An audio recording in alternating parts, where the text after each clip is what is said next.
Hey, welcome to Four Wheels and a Seat. I'm Alex Dalrymple and this is my little channel where I get to review new cars every week. I'm not kidding, it's a lot of fun. A lot of hard work though. But you know, it would really help me out a lot if you could hit the subscribe button and even give me a like below. If you enjoy the video, of course, that would be awesome. Thanks so much.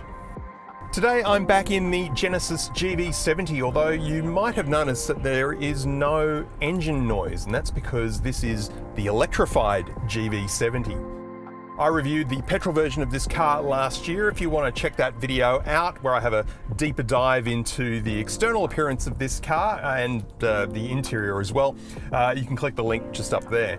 So outwardly, this car does look pretty similar to its petrol-powered cousin, and that is a big part of its appeal.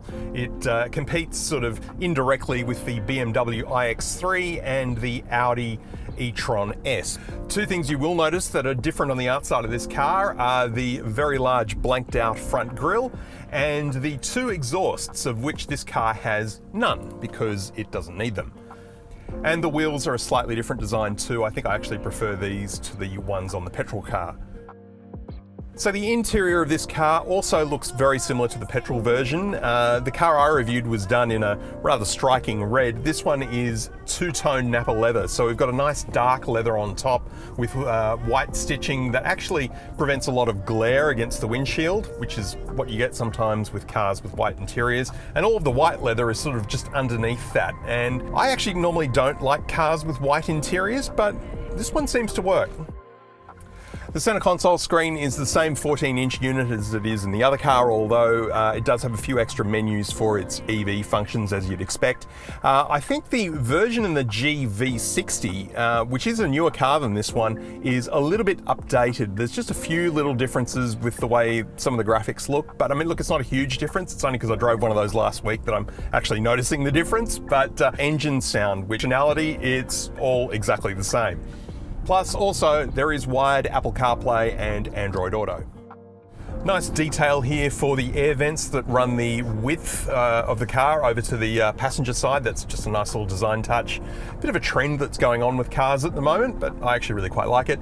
Climate controls underneath that run on a separate screen, and they use haptic touch, so you get that little bit of feedback when you actually make a selection, which is good. A couple of dials here to change the temperature, which you can do without having to take your eyes off the road. Shortcut buttons for the center console screen underneath that, and then on the lower console, wireless phone charging here in a little cubby, which is actually really good because it means that you actually get your phone straight onto the charger each time. A lot of cars will kind of have a flat pad and it can kind of move around off that pad and end up not charging really easily. You don't have that problem here in the GV70.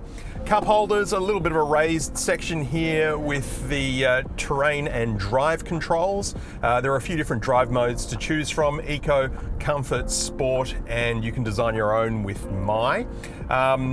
I personally like Sport, although it does chew up the battery a little bit faster, but it also makes the bolsters on the driver's seat hug you in a little bit more, which is quite a nice feeling. And then we've got the terrain modes as well for a little bit of light off-roading that you can do with this car: snow, mud, and sand. We've got a jog wheel here, which you can use to control the center console screen because it is just out of reach. It's just a little bit too far to comfortably use without the wheel while you're driving, so that's good to have.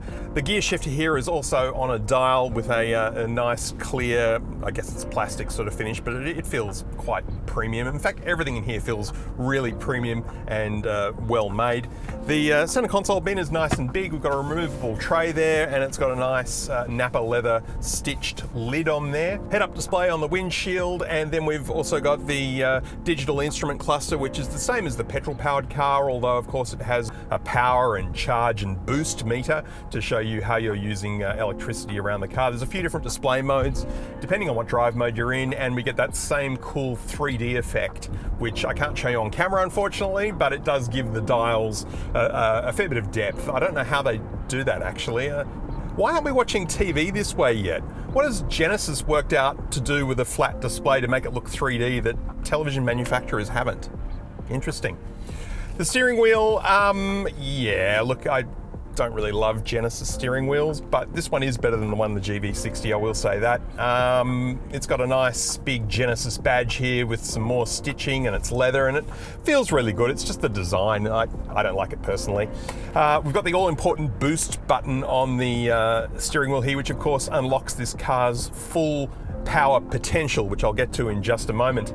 And you only get that for 10 seconds at a time, so it's a little bit like driving a car in a video game. The seats are Nappa leather, they are ventilated and heated, there's a massage function for the driver. Not sure about the passenger, I'll have to look that up. And the seating position is very comfortable. We've got an infinite amount of electric adjustment, of course, along with lumbar support. And yeah, if you're a professional driver using one of these as a limousine or something like that, you'd be very comfortable spending many hours in the driver's seat of the GV70. And the position within the cabin is really good too, nice and high. We can see clearly over the enormous bonnet there at the front. Good visibility in the rear vision mirror too, and the wing mirrors are nice and big. Plus you've also got blind spot monitor cameras in there, which show on the instrument cluster the image from those cameras, so you can see if anyone's in your blind spot. We've got a nice big panoramic sunroof here.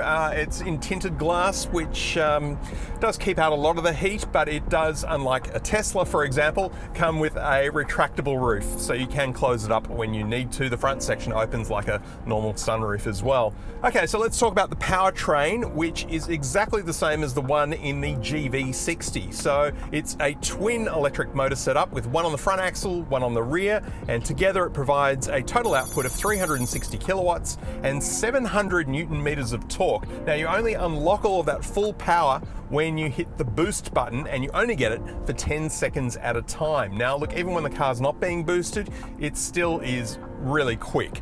The boost button's just a nice little bit of fun you can have safely, of course.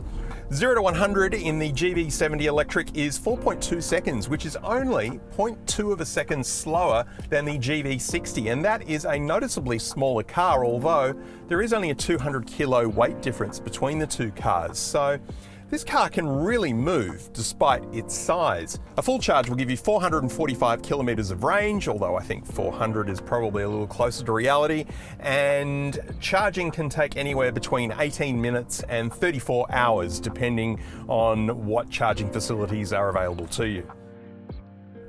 So just like the BMW iX3, this car is based on a existing petrol car, so it's not a uniquely EV platform like the GV60 for example.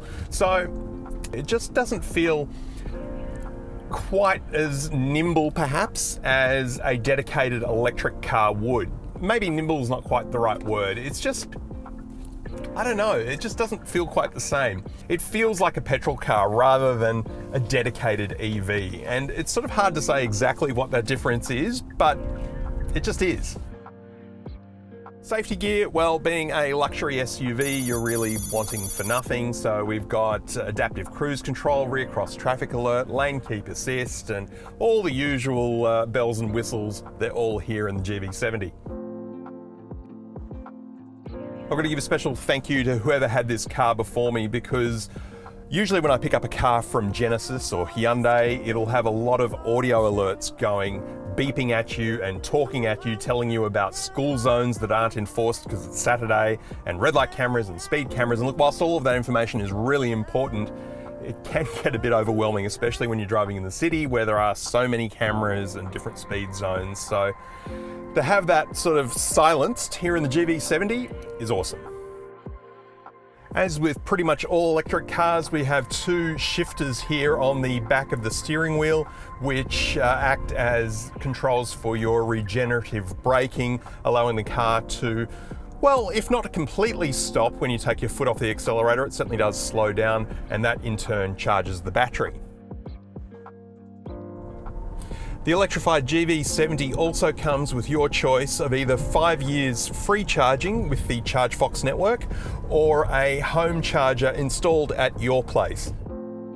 Having lots of tunnels under the city to get you from point A to point B really quickly is great, but my God, it makes for boring driving though. But the Genesis cleverly knows when you're in a tunnel, because if you've got your windows wound down, it will actually wind the windows up for you automatically and put the climate control onto recirculation to keep the dirty outside air out. 0 to 100 in the Genesis Electrified GV70 is officially 4.2 seconds with the boost button on. Let's give it a crack and see how it feels.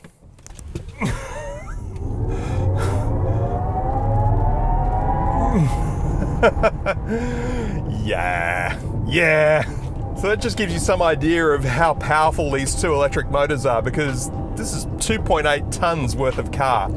The whole car sort of does that a little bit when you plant your foot down, and it doesn't feel unstable. It's just a little bit wobbly perhaps, not really quite fishtailing, but it's just not quite as stuck to the road as it is the rest of the time. So being a luxury EV, as you'd expect, it is really, really quiet in here. There is fake engine noise, should you want it. There's sort of a futuristic sound, and there's electric car sound, and there's even fake petrol engine sound, which I think sounds terrible. I like the futuristic electric sound myself. Price-wise, the electrified GV70 sits in between the BMW iX3 and the Audi e-tron S. And starting at $138,000 and a couple of grand more for its interesting paint job here, it's well, certainly far from the cheapest electric EV you can buy. But the appeal of cars like this is the fact that they are based on existing petrol cars, so they feel a lot more like petrol cars to drive and less sort of like a quirky electric car. But for me, I kind of like the new wave of electric cars. I like the way that they sort of have been engineered specifically for an electric powertrain and not sort of ported over to an existing car. But each to their own, I guess.